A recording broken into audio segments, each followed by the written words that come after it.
Bismillahirrahmanirrahim. Assalamualaikum warahmatullahi wabarakatuh. Alhamdulillahi rabbil alamin. Nahmaduhu wa nasta'inuhu wa nastaghfiruh wa na'udzu billahi min syururi anfusina wa min sayyiati a'malina. Man yahdihillahu fala mudilla lahu wa man yudlil fala hadiya lahu. Asyhadu an la ilaha illallah wahdahu la syarika lahu wa asyhadu anna Muhammadan abduhu wa rasuluh. Allahumma himna rushdina wa'idna min syarri nafsina. Rabbi zidna ilman nafi'a warzuqna fahma. Allahumma fahman nabiyyin wa hifzal mursalin wa ilhamal malaikatil muqarrabin birahmatika ya arhamar rahimin. Amma ba'. Alhamdulillah, pertamanya syukur pada Allah Subhanahu wa taala di atas kesempatan yang Allah izinkan kepada kita pada pagi ini. Sekali lagi kita dapat bertemu dan sekali lagi kita berada di dalam majlis ilmu. Semoga Allah Subhanahu wa taala melimpahi dengan kebaikan, kerahmatan, ketenangan dan juga keberkatan dalam kehidupan kita, insya-Allah. Amin ya rabbal alamin. Dan alhamdulillah di hujung-hujung Syaban nak menuju kepada Ramadan, kita masih lagi bersemangat untuk berada di dalam majlis ilmu ni. Semoga Ramadan yang kita akan tempuhi ini diberikan kesihatan, diberikan peluang dan ruang kepada kita untuk terus melakukan amal soleh, dan semoga ia menjadi ibadah yang paling terbaik yang kita lakukan daripada sebelum-sebelum ni, insya-Allah. Baik, ibu-ibu yang dirahmati Allah Subhanahu wa taala, insya-Allah untuk hari ini kita akan sambung lagi, iaitu bacaan kitab hadis, iaitu amalan penghapus dosa. Kita sambung muka surat ke berapa? Muka surat 41. Okey, hadis yang ke-7 hadis yang ke-6. Okey, kita akan sambung hadis yang ke-6 pada muka surat 41.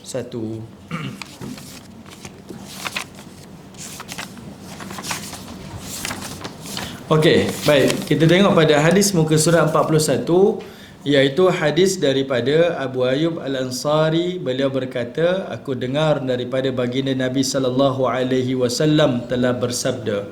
Hadis ni adalah hadis yang mengulangi hadis-hadis yang kita bincang sebelum ni, iaitu hadis yang berbincang berkaitan tentang bab berwudu. Kan kita dah bincang banyak dah hadis sebelum ni kan. Baik, kita perhatikan.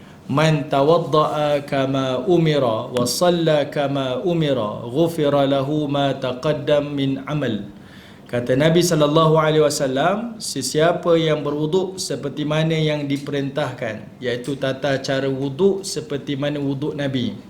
Wa shalla kama umira, dan dia salat seperti yang diperintahkan. Salat dengan sifat salat Nabi. Yang ni kita kena mengaji ni, panjang bab solat ni. Selalu kita ambil mudah je, take for granted je dalam bab solat ni. Tapi solat ni perlu dipelajari. Berapa ramai orang salah dalam bab takbiratul ihram saja. Misalnya, saya tak naklah sebutkan perkara-perkara yang lain, tapi sebagai satu contoh, bab takbiratul ihram, kalau saya tanya pada ibu-ibu ayah yang dirahmati Allah, bagaimana takbiratul ihram? Bagaimana takbiratul ihram? Saya boleh tunjukkan saya macam mana takbiratul ihram? Tahu ni ya?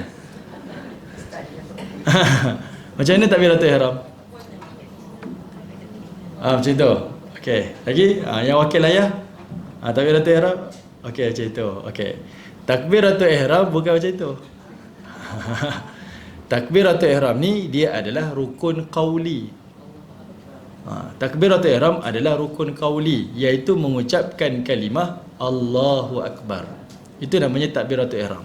Manakala perbuatan adalah rukun fi'li, itu adalah sunat. Jadi sebab itu jumhur ulama bila disebut tentang takbiratul ihram, kalau ada orang angkat takbir, tak kisahlah gaya yang paling mendekati amalan Nabi sekalipun, ada berdasarkan hadis-hadis yang sahih sekalipun, tapi kalau dia tidak melafaznya, tidak melalui rukun qauli dia, tak disebut dengan perkataan dia, maka salatnya tidak sah. Walaupun dia angkat takbir, tapi salatnya tidak sah. Tetapi kalau dia tak mengangkat takbir, tangannya irsal, diluruskan ke bawah, dia irsal, tetapi dia sebut Allahu Akbar, salatnya sah. Nampak? Berapa ramai orang yang salat tak berbunyi kan, dia angkat takbir, senyap je. Sedangkan itu adalah rukun qauli. Ini misal lah, saya nak datangkan contoh betapa pentingnya bab ibadah solat ni yang perlu kita pelajari. Sebab selalu bila buat camp solat ni, yang hantar anak-anaknya. Sebab kononnya ayahnya dah asla dah. Ayah dah expert dah, ayah duduk rumah je, mak duduk rumah, ayah, anak-anak pergi hantar, pergi. Tapi sayang, kita terlupa yang mana kita pun perlu sentiasa update dan upgrade dalam bab ibadah solat kita. Okey, penting untuk kita pelajari dan penting untuk kita mengulangi bab ibadah solat. Salah satu contoh lah, macam mana kita nak nilai bab ibadah solat ni kita ada ilmu atau tidak? Mudah je, dua keadaan. Keadaan yang pertama, ni semua orang tahu solat. Itu dari sudut teknikal tu, itu kita sendirilah tahu pada diri kita. Tapi nak mudah, dua perkara. Pertama, iaitu kita tengok, kalaulah berlaku kematian dalam kalangan keluarga kita, khususnya ibu bapa kita sendiri, kita ni boleh tak nak solatkan jenazah untuk orang tua kita? Boleh ke tidak? Saya boleh uruskan tidak jenazah keluarga saya ni? Ataupun kita sebagai ibu bapa, kalau kita perhatikan pada anak-anak kita, kalaulah saya meninggal hari ni lah, takdir Allah hari ni, siapa yang anak-anak saya ni yang boleh ke depan uruskan jenazah saya? Ke saya ni ataupun anak-anak saya ni pas kepada orang masjid, orang surau? Ada Ustaz Fizal, contohnya Ustaz Fizal dia kan, saya serahkan je lah kepada Bilal-Bilal yang ada dekat sini. Adakah daripada kalangan waris saya yang boleh uruskan? Kalau tak ada ibu-ibu, ayah dan rahmati Allah, kita wajib dan boleh perintah pada anak kita, walaupun anak kita ni dah besar, walaupun dah dewasa, walaupun kita dah ada cucu, sebab dia tetap anak kita. Bagi tahu pada dia, ni kewajipan ni. Nak ke? Memang kamu boleh serahkan pada orang lain, tapi aib pada ayah, pada ibu ni siapa nak tutup? Orang lain boleh nampak, orang lain boleh perhatikan. Tapi kalau awak yang boleh buat, bukankah itu lebih baik? Bukankah awak boleh buat dengan lebih kasih sayang kan? Dengan kelembutan, dengan perasaannya. Dan itulah khidmat terakhir seorang anak kepada ibu bapa dia dari sudut sentuhan fizikal dia. Jadi ini salah satu perkara yang kita kena lihat pada diri kita. Saya ni ada ilmu solat ataupun tidak. Yang kedua, iaitu kalau kita nak tengok kita ni ada ilmu solat ataupun tidak, perhatikan kalau saya sakit ataupun berlaku kecederaan pada diri saya, bagaimana saya nak mendirikan ibadah solat? Macam mana saya nak dirikan solat dalam keadaan saya sakit? Kalau saya letak disimenkan tangan saya, macam mana saya nak berwuduk? Kalau saya pasang beranula, macam mana saya nak berwuduk? Sebab ramai ibu-ibu yang dirahmati Allah, kita pergilah di masjid, di hospital, perhatikan, ramai orang masjid ni, ramai orang surau, tapi bila dia masuk hospital, dia tak solat. Dengan niat dia, tak apalah, saya qada nanti lepas sihat nanti. Biasa macam tu. Patutnya, lagi kita tak sihat, lagi kita sakit, lagi dekat kita pada Allah. Bukan lagi sakit, lagi jauh daripada Allah. Hari ni kita sihat, mungkin kita boleh cakap macam ni. Tapi waktu kita sakit, waktu tu lah ilmu lah yang akan memandu kita. Waktu tu lah yang memudahkan kita. Kita boleh tengoklah, mudah macam ni contoh dia. Kalau saya pergi ziarah orang sakit, saya kata, Haji, dah solat ke Haji? Apa orang pandang saya? Ustaz, kawan tu kan sakit, biarlah dulu. Kan? Tak ada benda lain ke nak tanya? Sedangkan solat ni paling mudah kalau dia tahu. Sekalipun dia sakit. Sebab ada rukhsah pada ibadah solat ni. Kalau dia sakit, ada kaedah-kaedah yang memudahkan. Kalau orang tu belajar, dia tahu. Lagi dia sakit, lagi mudah sebenarnya nak solat. Bukan lagi sakit, lagi susah dan membebankan dia solat. Ibu-ibu pun tahu, kalau tak mampu berdiri, boleh duduk. Tak mampu duduk, boleh berbaring. Tak mampu baring, boleh gunakan kedip-kedip mata. Boleh guna isyarat. Macam-macam tuan-tuan. Tetapi sayang, sebab kita tak memandu dengan ilmu.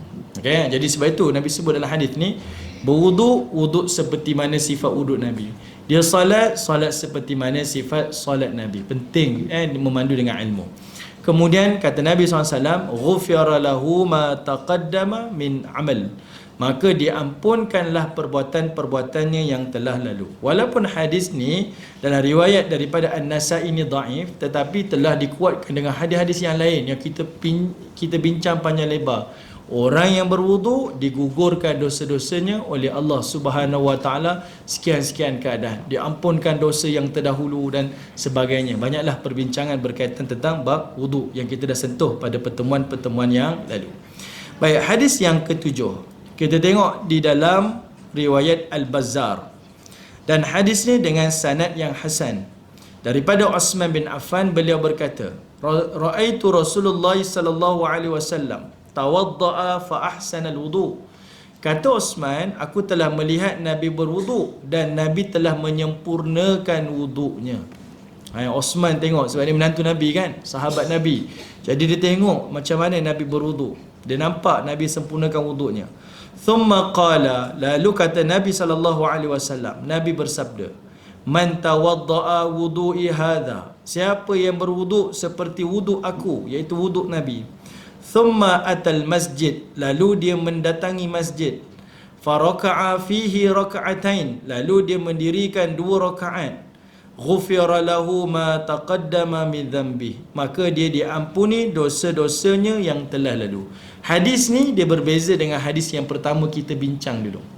Hadis yang pertama kita bincang dulu, siapa yang berwuduk dengan wuduk Nabi, lalu dia mendirikan salat dan dia tak bercakap-cakap dengan dirinya sendiri, maka dia dapat pengampunan daripada dosa-dosa yang terdahulu. Hadis ni pula, siapa yang wuduk dengan wuduk Nabi, cara macam wuduk Nabi, lalu dia pergi masjid, dia solat di masjid, pun dia dapat pengampunan daripada dosa-dosa yang terdahulu. Jadi ada 2 hadis yang disebut, satu sahih, satu lagi hasan, tapi dua-dua ni memberikan jawapan kepada persoalan-persoalan kita. Kalau saya solat di rumah, okeylah ustaz, saya tahulah. Lepas saya wuduk, saya terus bertas sejadah, saya solat, dapatlah pengampunan. Saya tak berbual-bual walaupun dengan diri saya. Habis kalau saya pergi masjid, macam mana pula ustaz?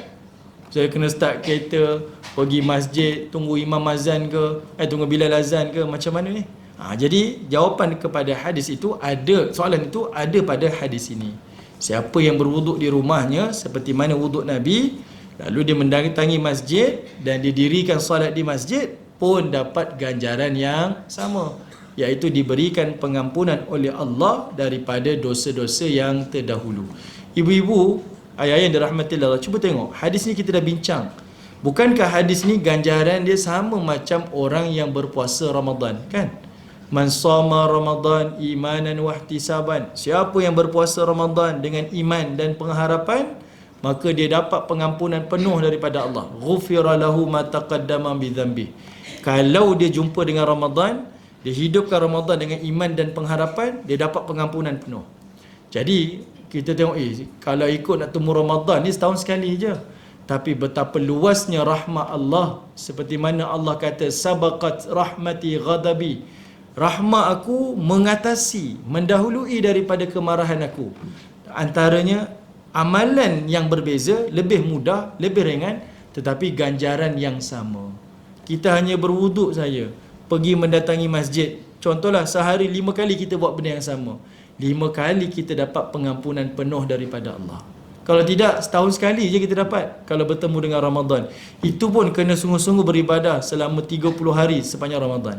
Tetapi luasnya rahmat Allah, kasih sayang Allah, orang yang hanya berwuduk, datangi masjid, beribadah di masjid, dapat ganjaran yang sama. Jelas ke ibu-ibu? Ayah yang dirahmati Allah, nampak kan? Ini betapa luasnya kasih sayang Allah Subhanahu wa taala kepada kita semua. Okey, baik. Hadis yang berikutnya daripada Zaid bin Khalid, beliau berkata, Nabi sallallahu alaihi wasallam telah bersabda, man tawadda'a wudu'i hadha, siapa yang berwuduk seperti wuduk aku, thumma shalla rak'atain, lalu dia mendirikan salat 2 rakaat, la yashu fiha, dan dia tidak lalai dalam melakukannya, menunaikannya, ghufira lahu ma taqaddama bi dhanbi, pun dia akan mendapat pengampunan daripada Allah Subhanahu wa taala daripada dosa-dosa yang terdahulu. Pendek ceritalah, bab wuduk ni disebut berulang-ulang ganjaran pengampunan di sisi Allah. Soalnya kenapa? Ni penting. Soalnya kenapa? Sebab zaman tu kita kena lihat, iaitu tidak ada lagi orang mengajar bab kebersihan. Tidak ada lagi. Tetapi agama kita menunjukkan mereka telah mengatasi daripada tamadun waktu itu. Dah diajar dalam bab beristinja dan bab membersihkan diri. Dan ini adalah bukti ketamadunan dan kemajuan. Hari ni kita sendiri pun kalau pergi ke luar negara, ibu-ibu yang dirahmati Allah, tengoklah mana-mana ciri-ciri negara maju, salah satu cirinya adalah bersih. Kan, bersih. Tak ada lagi kita pergi negara maju tapi kotor, sangat kotor. Kalau ada kotor pun disembunyi-sembunyikan.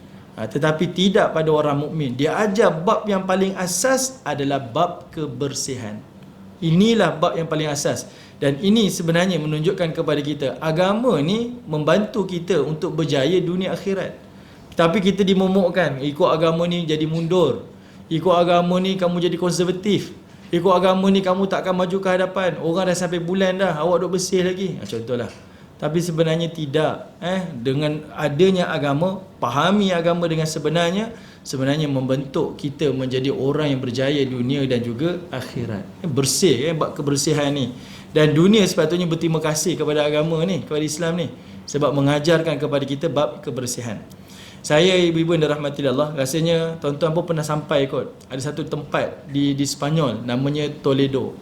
Toledo di dalam bahasa Arab adalah Tulaitulah. Tulaitulah.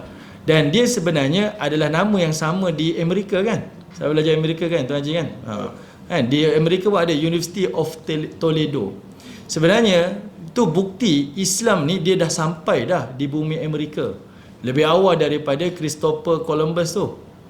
Kalau baca sejarah dia lebih awal lagi. Cuma Islam datang bukan menjajah. Islam datang ni melalui perdagangan. Dia datang. Dan dia tengok, saya ni kan Islam memegang Andalus lama kan. Jadi dia tengok, kawasan ni samalah macam di Toledo, macam di Tulaitulah, itu nama lama dia, nama Arab dia. Jadi dia menamakan nama tu sebagai Toledo ataupun Tulaitulah. Jadi datang orang baru, agama yang lain yang mentadbir, maka namakan nama yang tu. Sebab itu kalau kita tengok di benua Amerika, ada juga nama Mekah. Cuba try Google Earth kan. Tengok di Amerika ada tempat namanya Mekah. Dan ada nama Medina. Medina Studio mana? Nama Medina ada Mekah dan Medina. Itu berarti orang Islam dah sampai dah. Cuma mereka tidak menjajah. Mereka tidak menjajah. Jadinya waktu saya pergi di Toledo ni, nama lamanya Tulaitulah. Kalau Sevilla tu nama lamanya Ishbiliyah. Itu nama Arab Kalau Madrid itu adalah Majrid. Itu nama bahasa Arab dia. Banyaklah Taifah, macam-macam nama. Ini semua nama-nama Arab. Jadinya masa di Toledo ni ada satu tempat yang dikatakan sebagai gereja. Dia kata ni gereja ni. Jadi ramai orang mendakwa itu gereja dan banyaklah membuktikan itu gereja. Bahkan dia letaklah satu cross besar dekat kawasan depan dia itulah, macam dia masuk pintu sana ke sini, yang bahagian depan ni dia letak cross besar, sangat besar. Tetapi 1900, tahun 1900 datang pekaji-pekaji yang baru ni, dia kata tak, ini adalah masjid. Apa buktinya dia kata masjid? Bila mereka buat kajian arkeologi ni, benda pertama yang mereka kata ni masjid sebab adanya hammam, iaitu tempat bersuci yang tidak ada pada rumah ibadah yang lain. Tidak ada pada rumah ibadah yang lain. Dan ini bukti sebenarnya Islam ni mendahului benda-benda tu yang orang tak terfikir pun dalam bab tu. Dia kalau buat binaan, kita buat binaan je. Rumah ibadah, buat rumah ibadah je. Tapi tak ada tempat bersuci.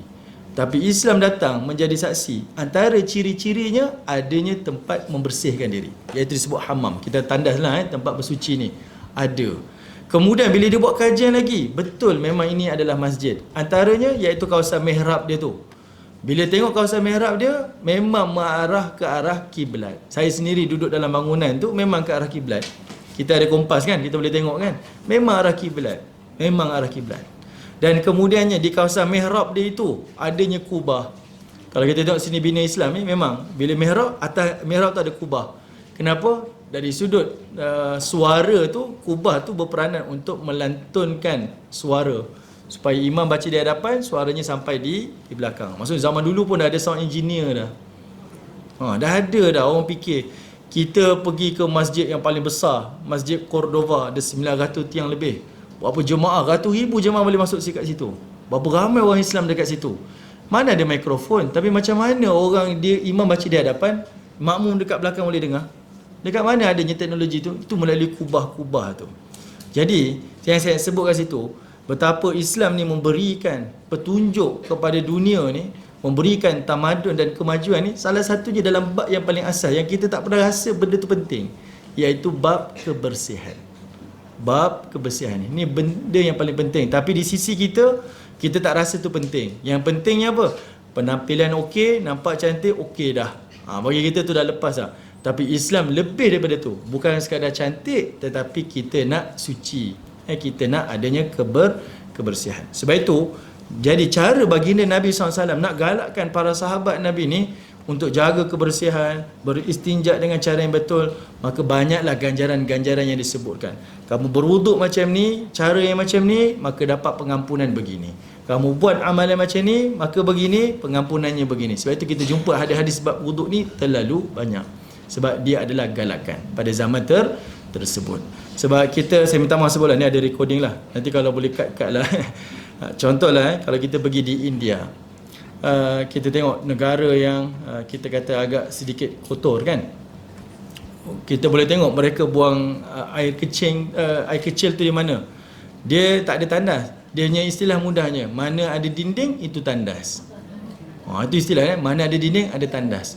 Tapi kalau kita perhatikan, ibu-ibu ayah yang dirahmati Allah, kawasan tu adalah madras. Madras ni kalau kita tengok, dia adalah kawasan majoritinya Muslim. Madras ni kawasan majoriti Muslim. Bahkan nama madras tu dia ambil daripada bahasa Arab, iaitu perkataan madrasah tu. Majoriti Muslim. Tapi macam mana gaya hidupnya boleh pergi ke arah tu? Akhirnya orang melihat ini sebagai satu benda yang tak ada tamadun. Teruknya. Sedangkan Islam tak macam tu. Kita belajar dan kita tengok hadis-hadis Nabi, banyak bab wuduk. Tapi selalu kita sempitkan fikiran kita, bab wuduk je. Nak beribadat, wuduk. Tapi sebenarnya tak. Ia bab yang paling asas, iaitu bab bersuci. Sebab macam mana awak nak berwuduk kalau awak tak beristinja? Kan? Macam mana awak nak berwuduk kalau awak tak mandi janabah? Jadi benda yang paling asas ni, iaitu membersihkan diri. Barulah kita ada berwuduk, barulah kita boleh beribadah. Ni tidak ada pada agama-agama yang lain. Okey? Baik, selesailah kita dalam fasal yang kedua, bab berkaitan tentang amalan yang dilakukan yang menghapuskan dosa-dosa yang terdahulu. Sekarang kita masuk bab yang ketiga, fasal ketiga, iaitu hadis tentang amalan yang menghapuskan dosa seorang seperti mana bayi yang baru dilahirkan. Okey, kita tengok hadis yang pertama. Hadis daripada Abu Hurairah radhiyallahu an. Beliau berkata, aku mendengar Nabi SAW telah bersabda. Kata Nabi, man hajja falam yarfuth walam yafsuk. Kata Nabi SAW, sesiapa yang mengerjakan ibadah haji, falam yarfuth, dan dia tidak bercakap perkataan yang kotor, walam yafsuk, dan dia tidak melakukan perbuatan dosa. Kalau ibu-ibu ayah perhatikan, yarfuth adalah merujuk kepada amalan mulut. Apa-apa kejahatan mulut, dia fitnah ke, dia mencarut ke, ucapan kotor ke, sebut perkataan yang tak elok ke, itu yarfuth. Itu merujuk pada ucapan mulut dia. Manakala yafsuk ataupun datang daripada perkataan fasik, dalam hadis yang lain Nabi SAW sebut yajhal, perbuatan yang jahil. Itu adalah merujuk kepada perbuatan fizikal. Yarfuth adalah ucapan. Yajhal ataupun yafsuk kat sini adalah pada perbuatan fizikal. Dapat? Jadi siapa yang pergi haji, dia jaga dua perkara ni, mulutnya tak cakap benda yang tak elok, perbuatannya tak buat benda yang tak elok, raja'a kayauma waladat ummuh, maka dijamin dia akan pulang ke negeri kampung halamannya itu dalam keadaan seperti mana hari dia dilahirkan oleh ibunya. Ini menunjukkan kepada kita yang mana haji itu tak terhenti pada hari-hari haji je, tapi dia bermula lebih awal. Bila bulan-bulan haji, ibu, ayah? Bulan-bulan haji dikira pada bulan apa? Oh, dah ulang kaji haji lah. Bulan haji start bila apa? Bulan Syawal. Syawal, Zulqa'dah, Zulhijjah. Bayangkan kalau orang tu nak buat haji, dia dah start jaga diri dia daripada bulan Syawal. Dia nak start Syawal, sebenarnya dia start daripada Ramadan. Dia nak start dari Ramadan, dia punya starting point ni bukan Ramadan kan? Start daripada Rejab, Sya'ban. Ni 2 bulan penyucian jiwa ni. Barulah kita boleh bertemu dengan Ramadan. Sebab itu para ulama sebut, kejayaan Ramadan tu bukan bermula pada 1 Ramadan. kejayaan Ramadan tu bermula daripada 1 Rejab. Cuba bayangkan, dia nak buat ibadah haji ni, tapi dia jaga sejak daripada awal lagi. Bayangkan, Rejab, Syaban, Ramadan, Syawal, Zulkaadah, Zulhijjah. 6 bulan dah praktis dah. 6 bulan dah praktis. Kalau 6 bulan dia berjaya tempuh khusus ni, latihan agresif ni, dia boleh hadapinya 6 bulan yang berikutnya, insya-Allah. Jadi kita boleh faham hadis ni. Sebenarnya haji bukan sekadar ibadah dalam bentuk fizikal yang kita fahami. Pergi, saya tahu buat macam ni, buat macam ni, buat macam ni, selesai haji saya. Tidak, tetapi jauh lebih daripada tu sebenarnya. Ia adalah pendidikan daripada Allah Subhanahu wa taala. Okey, ini pendidikan. Allah Taala didik orang-orang mukmin ni daripada awal. Sebab itu ganjarannya besar. Dosanya diampunkan seperti mana hari yang dia dilahirkan oleh ibunya. Dia sama juga dalam ibadah Ramadan. Kita sebut tadi, latihan tu bermula daripada Rejab. Kalau kita perhatikan pada bulan Ramadan, Nabi SAW pun sebut, As-siyamu junnah. Puasa itu adalah perisai. Junnah, Nabi kata, puasa itu adalah perisai. Perisai dekat sini banyak tafsiran. Ada yang kata perisai di situ artinya penawar.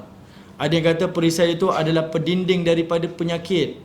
Tapi yang lebih utamanya, perisai dekat situ adalah pelindung daripada melakukan maksiat. Junnah. Puasa tu adalah perisai. Dia bukan saya tak makan, saya tak minum. Tak. Tapi puasa itu adalah perisai. Puasa panca indera, jangan buat benda maksiat. Sebab itu Nabi sambung, fala yarfuth wala yajhal, iaitu jangan sebut perkataan yang kotor dan jangan buat perkara yang jahil. Jaga diri kita daripada perbuatan-perbuatan dosa. Puasa mulut, jangan sebut benda yang haram. Puasa mata, jangan tengok benda yang haram. Puasa telinga, jangan dengar benda yang haram. Puasa tangan, kaki, kemaluan, perut kita, syahwat kita, jangan buat perkara yang haram. Itulah maksudnya as-siyamu junnah. Puasa itu adalah perisai. Tapi kalau awak hanya puasa saja tapi melakukan maksiat, tak ada apa-apa. Yang dapat hanya lapar dan dahaga. Yang itu kita maklum. Okey. Jadi kita boleh nampak ini adalah latihan-latihan ibadah yang Allah Subhanahu wa taala perintahkan kepada kita semua. Okey. Baik, ibu-ibu yang dirahmati oleh Allah Subhanahu wa taala. Sekarang kita tengok hadis yang kedua. Kita tengok hadis yang kedua. Okey, hadis yang kedua. Okey, sebelum kita masuk hadis yang kedua ni, okey, cuba ibu-ibu yang dirahmati Allah buka surah Al-Baqarah.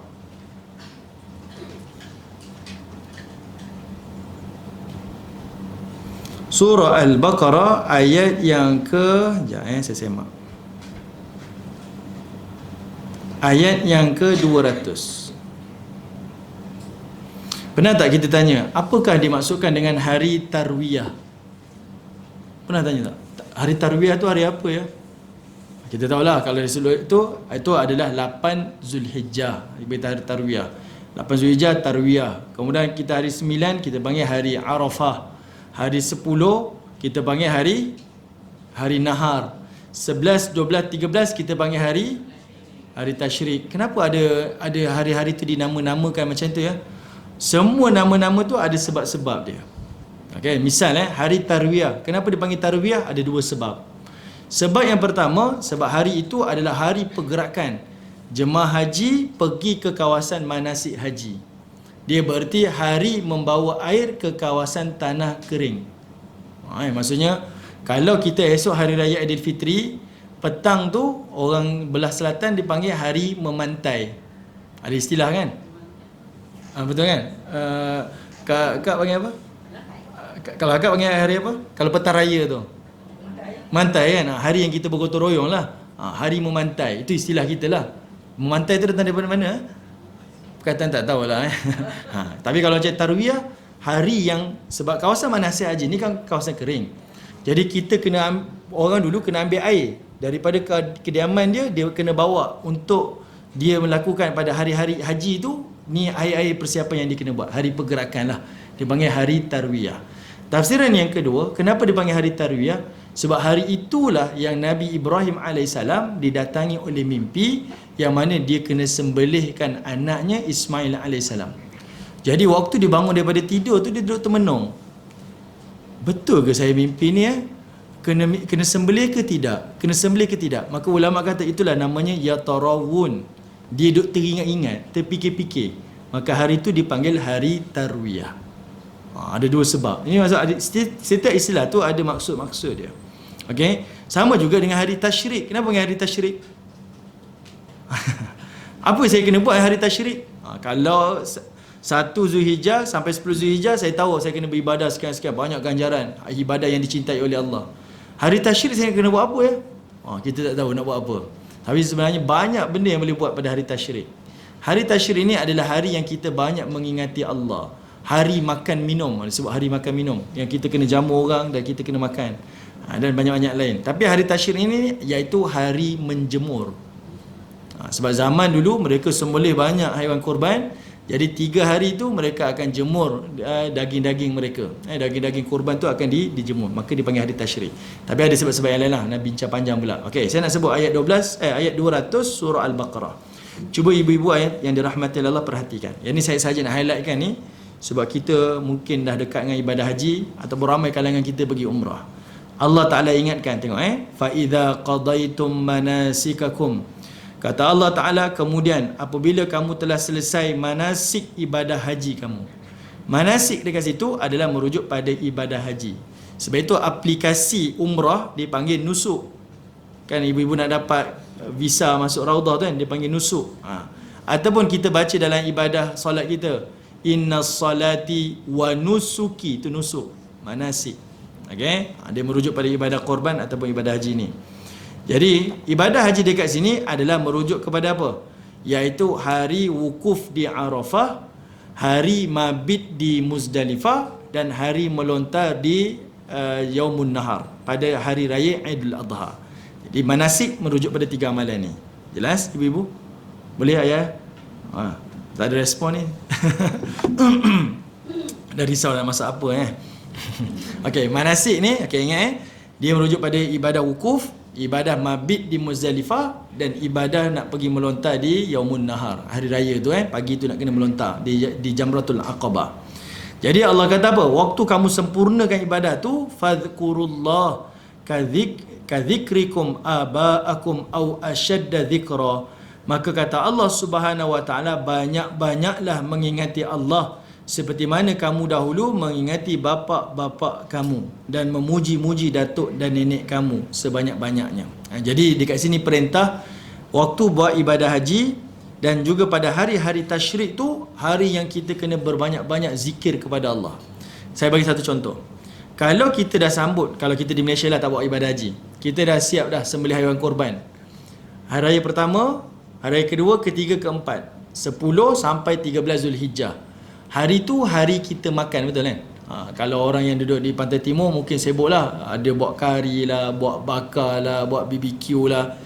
Selain kita makan-makan ketika itu, dia adalah hari banyak mengingati Allah. Waktu kita jamu orang, jamu sambil mengingatkan orang pada Allah. Kita buat majlis apa saja pada waktu tu, banyak-banyak berzikir kepada Allah Ta'ala. Tengok rezeki, tengok haiwan korban, ingat kepada Allah Ta'ala. Yang itu yang dimaksudkan dengan kadzikrikum. Bukan hari tasyrik ni, hari tasyrik, hari yang kita ada apa-apa, sembelih je. Tak. Kat sini Allah highlightkan, banyak-banyak mengingati Allah Ta'ala. Tapi yang saya nak highlightkan lepas ni, tengok. Faminan nas, kata Allah. Dan sebahagian daripada manusia. Perhatikan, Allah gunakan perkataan min dekat situ. Minan nas. Min dekat situ artinya litab'id.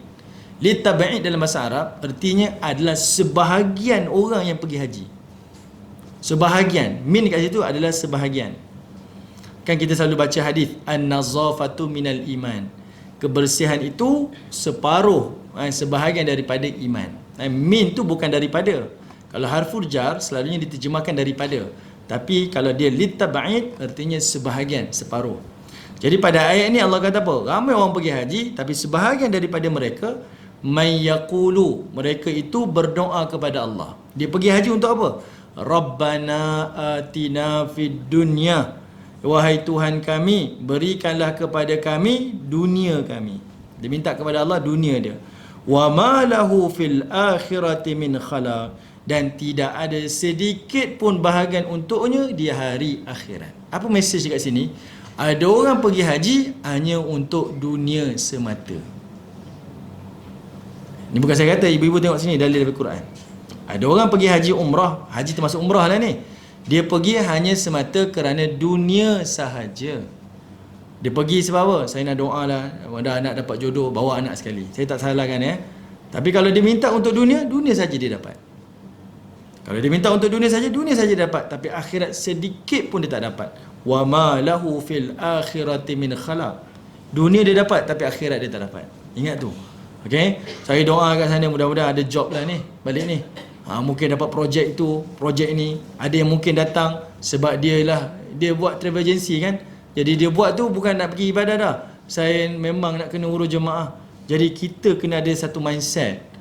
Pergi ibadah haji ni adalah ibadah. Sebab rezeki masing-masing nanti. Kalau travel agency, bayangkan kalau travel agency ni ada satu mindset, ni pergi hanya bisnes, tengoklah. Sebab itu kita tengok industri yang paling banyak scammer, industri haji umrah lah. Sebab mindsetnya bisnes. Tapi kalau dia fikir ini adalah ibadah, saya dapat ramai ke sedikit, tak mengapalah. Sebab itu rezeki Allah tetapkan kan. Dah kita kena pergi, kita pergi saja. Dan kita uruskanlah dengan mindset kita, saya nak dapat akhirat saya, bukan dunia sahaja. Okey? Kalau tidak, tak adalah isu orang buat badal haji menipu, orang badal umrah pun menipu, orang buat itu, buat ini. Kalau kita cerita macam ni, orang tak suka.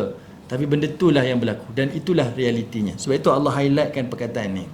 Ni sehari dua ni, isu orang nak cium-ajar rasuah. Tak nak cerita lah. Ibu-ibu semua tahu ni. Pergi, semua nak buat konten. Saya tak menilai hati masing-masing. Masing-masing lah. Tetapi kita ingatkan pada diri kita. Kalau mungkin dia buat itu untuk motivasi orang lain, silakan. Fadal, silakan. Tak menjadi masalah. Saya yang tak pergi, saya dengki, saya hasad, saya yang lebih buruk daripada dia. Tapi kalau kita pergi untuk semata konten saja, silaplah. Itu satu kesilapan yang paling besar. Awak dapat dunia awak, tapi akhirat awak langsung sedikit pun Allah tak bagi. Ni dalilnya. Jadi kalau ibu-ibu ayah pergi, ingat ayat ni. Bawalah ayat ni sebagai azimat kita. Peganglah sungguh-sungguh. Saya pergi bukan sebab dunia saya. Walaupun kita pergi dengan hajat kita, tapi mindset kita bukan untuk dunia semata. Okey. Kemudian Allah sambung lagi. Wa minhum man yaqulu rabbana atina fid dunya hasanah. Dan sebahagian daripada mereka, Allah guna lagi perkataan min tu. Maksudnya separuh tadi pergi untuk dunia, tapi separuh lagi kata Allah, dia pergi dan dia berdoa, Rabbana atina fid dunya hasanah. Wahai Allah, berikanlah kepada kami dunia kami hasanah, kebaikan. Wa fil akhirati hasanah, dan di hari akhirat itu adalah kebaikan. Wa qina azabannar, dan lindungilah kami daripada azab api neraka. Ada orang yang pergi ke Mekah untuk buat haji dan umrah, dia pergi dengan mindset akhirat dia. Tapi menariknya, kalau orang pergi dengan mindset akhirat, dia dapat dunia dan dia dapat akhirat. Kalau dia pergi untuk dunia dia hanya dapat dunia tapi tak dapat akhirat. Tapi kalau pergi dengan mindset akhirat, dunia dapat, akhirat dapat. Tapi lebih berbaloi lagi, dunianya dijamin hasanah. Nampak tak perkataan itu? Hasanah. Dan akhiratnya pun dijamin hasanah. Kalau orang pergi hanya untuk dunia, dia dapat dunia, tak dapat akhirat. Tapi dunia yang dia dapat belum tentu lagi hasanah. Hasanah dekat sini adalah kebaikan. Sebab ada ramai orang yang dia mungkin kaya, tapi kekayaannya batil kan. Ada orang mungkin dia dapat dunia dia, tapi dunianya menjadi resah kepada diri dia. Ada orang dia dapat kesenangan dunia dia, tapi kesenangan dunianya itu menjadikan hatinya gundah gulana, menjauhkan dia beribadah daripada Allah dan segala macam kesusahan dan kesulitan dalam hal agama dia. Tapi orang yang pergi dengan mindset akhirat dia, dunia dapat, akhirat pun dapat. Bahkan dijamin dunianya itu adanya kebaikan dan akhiratnya itu pun adanya kebaikan di sisi Allah Subhanahu wa taala. Lalu ditambah lagi waqina azabannar, dan dilindungi daripada azab api neraka. Kerana apa? Sebab di dalam ibadah haji dan umrah ada jaminan pengampunan dan adanya jaminan syurga Allah. Okey? Nampak?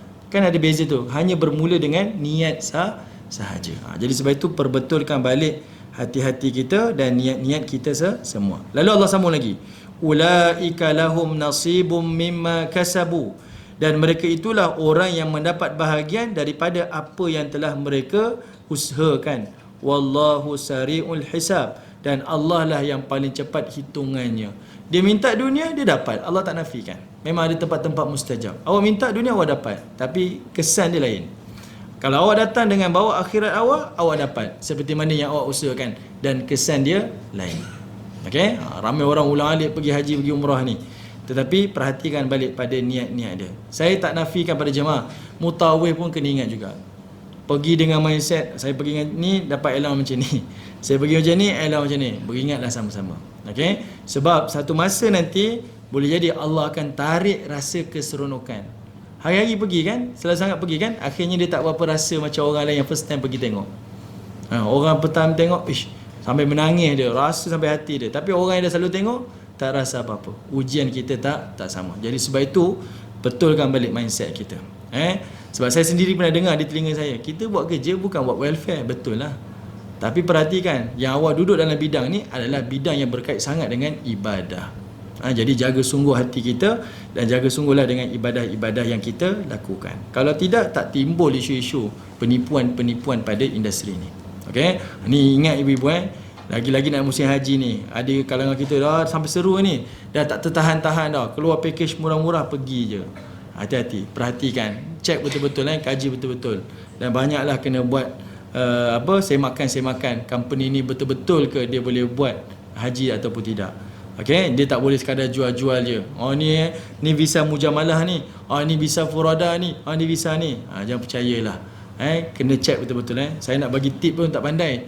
Tapi ceklah betul-betul supaya betul-betul yang kita dapat tu boleh selesaikan kita punya ibadah dengan sempurna. Tahun lepas saya sendiri tengok di orang share kan, ada grup umrah di Facebook kan. Dia pergi umrah, pergi haji, pergi dah. Tapi apa yang berlaku? Dia dilepaskan. Tak ada mutawif pun. Bayangkan ni kerja ibadah ni. Kalau pergi tanpa bimbingan, macam mana haji dia? Yang pertama kali pergi. Dan dia pergi tu tak ada tempat penginapan. Dan dia pergi tu tiket pergi je, tiket balik tak ada. Ya Allah, macam mana ni? Tergamak orang ni makan duit tu tanpa dia fikir ni kesan ibadah besar ni. Okey? Sebab itu pergilah dengan hati yang membawa untuk ingat kepada Allah dan untuk kehidupan akhirat kita. Okey. Baik ibu-ibu yang dirahmati Allah, ayah yang dirahmati Allah, ni selingan sajalah. Kebetulan kita sentuh dalam bab ni. Baik, sekarang kita tengok hadis yang kedua. Okey, hadis daripada Abu Al-Abbas, Abdullah ibnu Abbas. Beliau berkata, Nabi SAW telah bersabda. Kata baginda Nabi SAW, "Man tafa bil baiti 50 marrah." Sesiapa yang tawaf di Kaabah sebanyak 50 kali tawaf. 50 kali tawaf. Kharaja min dhanbihi ka yauma waladatu ummuh. Maka dia akan keluar daripada dosa-dosanya seperti mana hari dia dilahirkan oleh ibunya.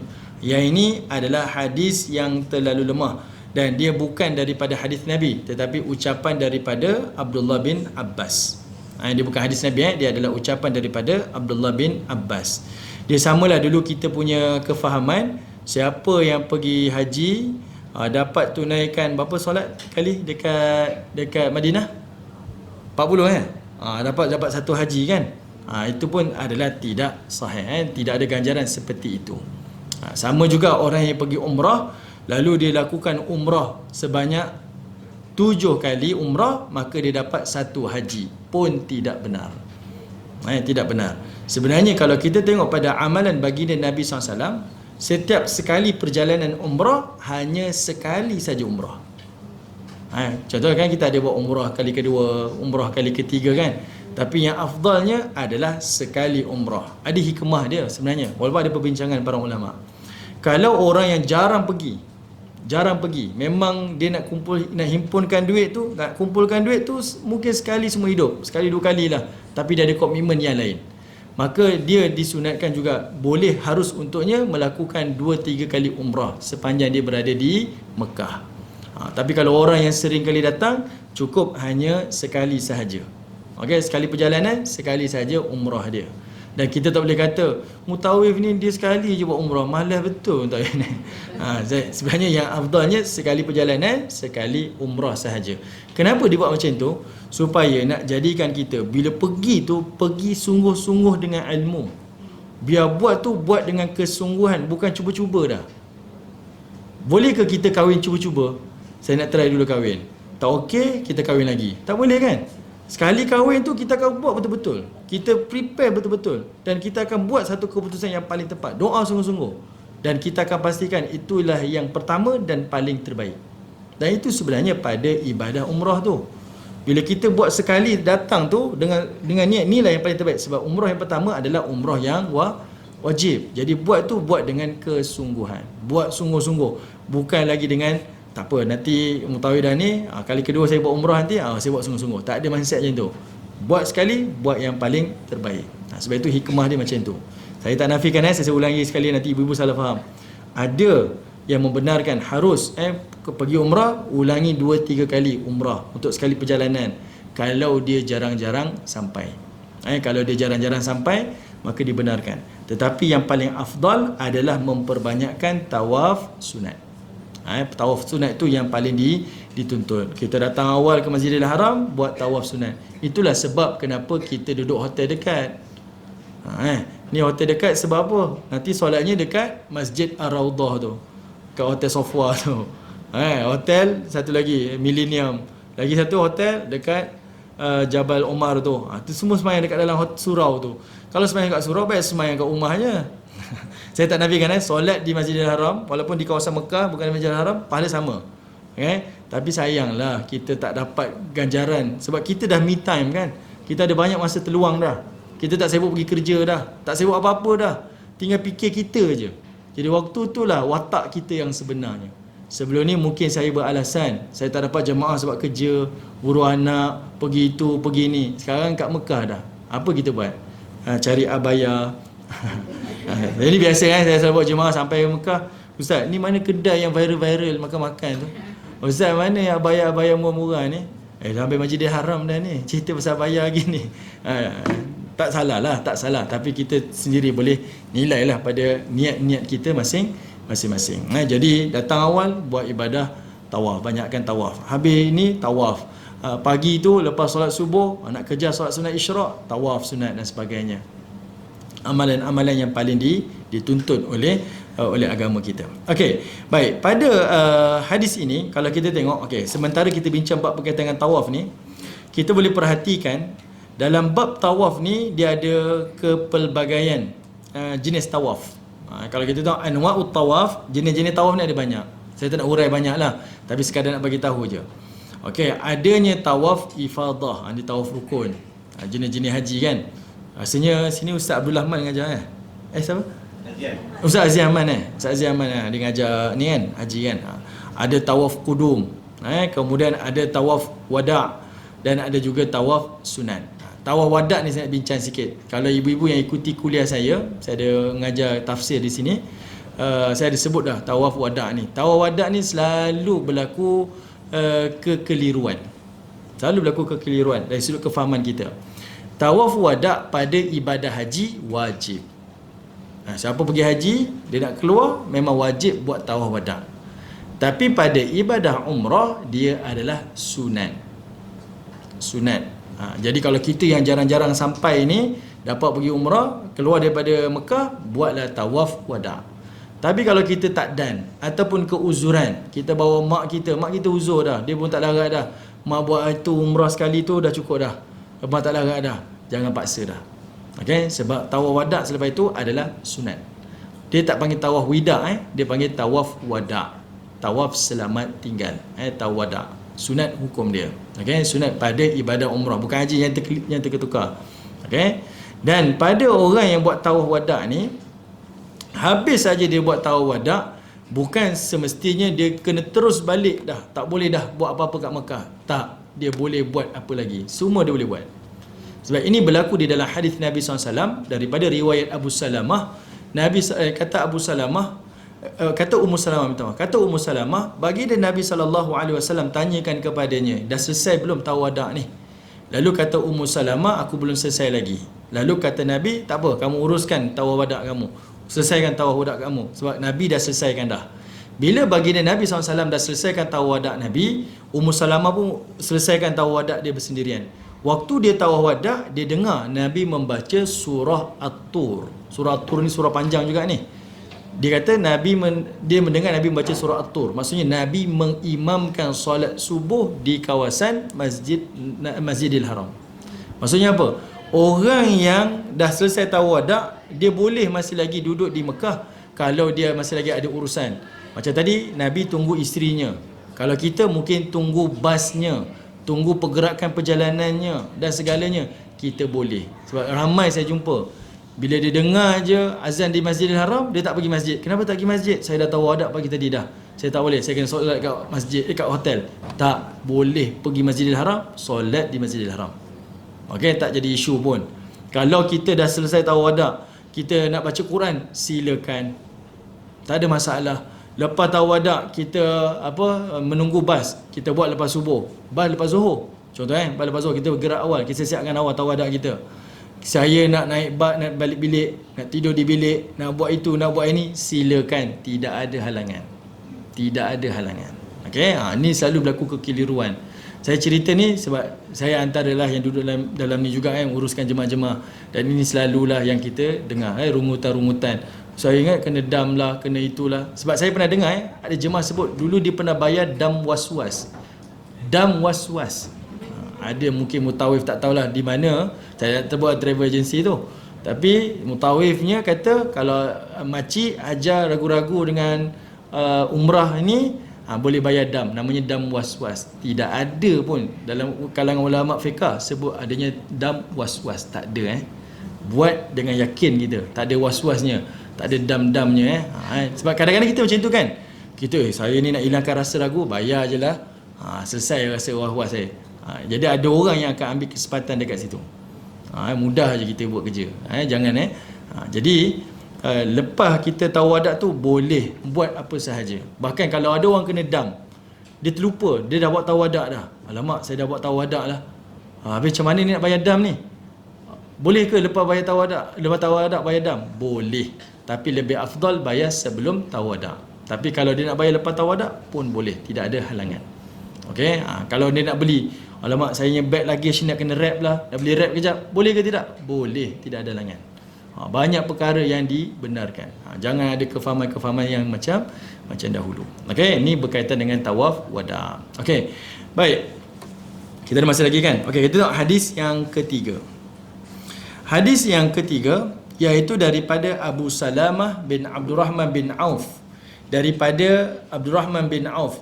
Kalau tengok dalam pentahqiq kata apa? Bukan ayahnya tapi diriwayatkan daripada Abu Hurairah. Ibu-ibu ayah-ayah kalau ada buku tu, perkataan ayahnya itu buang, tulis Abu Hurairah. Daripada Abu Hurairah diriwayatkan daripada Abu Hurairah, bukan daripada ayahnya Abdurrahman bin Auf. Kata Abu Hurairah, Nabi SAW telah bersabda. Apa kata Nabi? Innallaha azza wa jalla farada siyama ramadana alaikum. Sesungguhnya Allah telah mewajibkan puasa Ramadan ke atas kamu. Wasanantu lakum qiyamah, dan telah mensunatkan ibadah solat malam. Faman shamahu wa qamahu imanan wa ihtisaban. Siapa yang puasa dan solat malamnya dengan iman dan pengharapan, kharaja min dhanbihi ka yauma waladat ummuhu, maka dia akan dikeluarkan daripada dosa-dosanya seperti mana hari dia dilahirkan oleh ibunya. Hadis ni lemah dari sudut ganjaran dia bukan dapat ganjaran seperti mana dia dilahirkan oleh ibunya, tapi dia mendapat ganjaran ghufira lahu ma taqaddama min dhanbi. Riwayat Bukhari sebut orang yang puasa siang Ramadan dengan iman pengharapan, orang yang solat malam Ramadan dengan iman dan pengharapan, dua-dua tu dia dapat pengampunan penuh daripada dosa-dosa yang terdahulu. Itu riwayat yang sahih. Okey, kalau di sini adalah riwayat yang lemah. Yang dia dapat pengampunan seperti mana hari dia dilahirkan oleh ibunya. Okey. Baik. Ibu-ibu ayah yang dirahmati oleh Allah Subhanahu Wa Taala. Saya rasa saya dah bincang kan berkaitan dengan Ramadan ni, betul? Saya dah sebut dah dulu ni. Tapi ada masa sedikit ni saya nak ulang sedikit je. Iaitu pada ibadah berbuka. Ibadah berbuka ni. Bila kita baca hadis, Nabi kata apa? Siang Ramadan pengampunan, malam Ramadan pun pengampunan.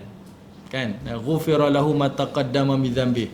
Siapa yang puasa Ramadan siangnya dengan iman dan pengharapan dapat pengampunan. Siapa yang beribadah malamnya pun dapat pengampunan.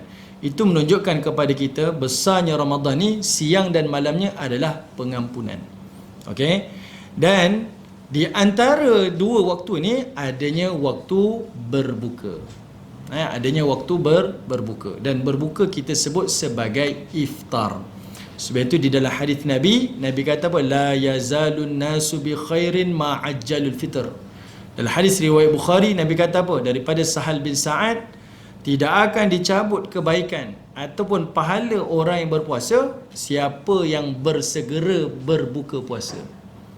Sebab di situ menunjukkan kepada kita waktu berbuka adalah waktu ibadah, dan waktu berbuka adalah waktu penyambung ibadah. Dia bukan penutup ibadah. Mindset kita berbuka adalah celebration. Sebab itu makannya luar biasa kan. Kita pun ajar anak kita, hari ni puasa, tak apa, nanti buka makan apa yang kamu nak, ayah belanja. Sebab kita melihat berbuka itu adalah celebration. Sebenarnya tidak. Berbuka adalah penyambung ibadah waktu malam. Jadi soal macam mana saya nak berbuka ni, kita kena kembalikan seperti mana yang Nabi lakukan. Sebab orang mukmin diajar, setiap namanya ibadah dia ada tata cara. Dan setiap tata cara tu tak ada pilihan, mesti kembali kepada perbuatan Nabi. Kena tengok pada macam mana baginda Nabi SAW berbuka puasa. Cuma untuk masa yang sedikit ni, ringkas sahajalah yang saya boleh share pada ibu-ibu. Kita boleh perhatikan pada waktu baginda Nabi SAW ni dia berbuka. Okay, Nabi ni dia nak tunjukkan kepada kita pilihan waktu berbuka ni mengikut kepada kita. Contoh sebab dia penyambung ibadah kan. Kalau ada orang dia nak berlari marathon, half marathon, dia nak pergi bersukan lah. Ada orang mungkin dia kata saya ni tak boleh tak makan sebelum bersukan. Kalau tidak saya tak boleh berlari pun tak boleh. Saya kena makan. Jadi dia kena makan baru dia boleh berlari. Ada orang kata saya ni tak boleh makan lebih. Kalau makan lebih saya bersukan, habis keluar balik semuanya. Jadi begitulah kita faham pada waktu berbuka. Ada orang kata saya kena makan sikit je. Ada orang kata saya makan banyak, terpulang. Sebab yang penting motif dia, objektif dia penyambung ibadah waktu malam. Jangan sampai tak makan sampai tak boleh beribadah. Saya makan sikit sangat, saya makan kurma je ustaz, tapi tak boleh beribadah pun tak boleh juga. Sebab ingat dia waktu yang kita menyambung ibadah di waktu malam. Bagi makan kurma je, tak tahan saya. Kalau tak tahan, makan lebih sikit yang cukup tenaga untuk kita beribadah waktu malam. Dan jangan pula makan terlebih pula sampai tak boleh ibadah. Oh saya tadi makan puas ustaz, nak sujud pun nak terkeluar dah, pun tak boleh juga. Jadi boleh faham, kita tahu kita punya kedudukan kita dan kita tahu keperluan kita. Yang penting kita nampak kat situ, dia adalah waktu penyambung ibadah. Dan saya rasa pernah sebut dah, kenapa dipanggil iftar dalam bahasa Arab berbuka ni, sebab dia berkongsi dengan perkataan fitrah. Fitrah. Okay, waktu tu Allah Ta'ala perintahkan kepada kita kembali pada fitrah. Kembali balik pada fitrah. Tadi kamu tak boleh makan, sekarang waktu kamu boleh makan, makanlah. Kita pula kata, saya tak payah makan, tak apa, saya boleh tahan ni, pukul 8 boleh tahan lagi. Kita tak menuruti perintah Allah, kita sedang menyalahi perintah Allah. Sebab itu orang yang bersegera berbuka tu berpahala, sebab dia mentaati perintah Allah. Jelas ke ibu ya? Jelas kan? Jadi dia mentaati perintah dekat situ, menjadikan itu ibadah. Okay? Walaupun kita tahan, bukan isu tahan tak tahan, isunya bersegera untuk mentaati perintah Allah Ta'ala. Okay? Baik, ibu-ibu yang dirahmati Allah Subhanahu Wa Ta'ala. Okay, sekarang dah pukul 12, saya minta maaf. Jadi kita akan berhenti di sini. Kita akan sambung lagi pada masa yang akan datang, waktu yang mendatang, iaitu hadis yang keempat. Baik, sebelum saya berhenti, saya nak sebut, nak kongsi sikit last kali, iaitu satu hadis daripada baginda Nabi SAW. Hadis ni kita boleh tengok dia adalah hadis yang sangat baik untuk kita fahami. Hadis ni masyhur, iaitu seperti mana Nabi kata apa? Lis-saim farhatan. Orang yang puasa dapat dua kegembiraan. Farhatan hina yuftir wa farhatan hina yulqa rabbah. Pertama, dia gembira sebab dia dapat berbuka. Yang kedua, dia gembira sebab dia dapat bertemu dengan Tuhan dia. Hadis ni merujuk kepada ganjaran sebenarnya, iaitu pertama, orang yang berpuasa ni dengan sabarnya dia dapat ganjaran di dunia, dan yang kedua dia dapat ganjaran di hari akhirat. Nikmat gembira di dunia tu iaitu pada waktu berbuka. Sebab kita tak boleh nafikan, makanan yang paling lazat bukan datang daripada restoran yang paling mahal, bukan datang daripada hotel yang mewah-mewah. Makanan yang paling lazat adalah ketika lapar. Tidur yang paling nyenyak bukan pada tilam-tilam yang empuk, tetapi pada badan kita yang terlalu letih dan kepenatan. Itulah tidur yang paling sedap sekali. Jadi nikmat yang Allah beri dekat situ adalah waktu kita tak makan tadi, sekarang Allah benarkan makan. Itu adalah nikmat di dunia. Tapi nikmat yang paling utama adalah hina yulqa rabbah, ketika mana bertemu dengan Tuhan di hari akhirat. Sebab ganjaran pahala ibadah puasa ni dia berbentuk surprise. Dia bentuk surprise. Dia tidak ada batasan, tidak ada limit. Tiba-tiba Allah bentangkan di hari akhirat, Allah kata aku redha dengan puasa si fulanah ni, maka aku berikan ganjaran kepadanya masuk syurga bi ghairi hisab. Allah boleh bagi masuk syurga tanpa hisab. Okey, sebab itu lihatlah Ramadan ni bukan beban, tapi Ramadan adalah terapi. Selalu kita sebut kan Ramadan ni, tapi saya suka kalau saya lah ingatkan pada diri saya, Ramadan ni terapi. Bila kita dah sepanjang Ramadan ni, masuk tengah-tengah Ramadan, kita dah pada rasa sihat, segar, kita rasa ringan tubuh kita, solat pun rasa lazat, baca Quran pun rasa seronok. Dia terapi tuan-tuan, dia terapi. Okey, Ramadan ni adalah terapi dan dia adalah booster kepada ganjaran-ganjaran pahala kita, insya-Allah. Jadi saya berhenti di sini. Terima kasih ibu-ibu yang sudi mendengar dan sabar menunggu. Walaupun saya kata pukul 11 juga sudi. Jadi saya berhenti di sini. Mudah-mudahan bermanfaatlah, insya-Allah. Assalamualaikum warahmatullahi wabarakatuh.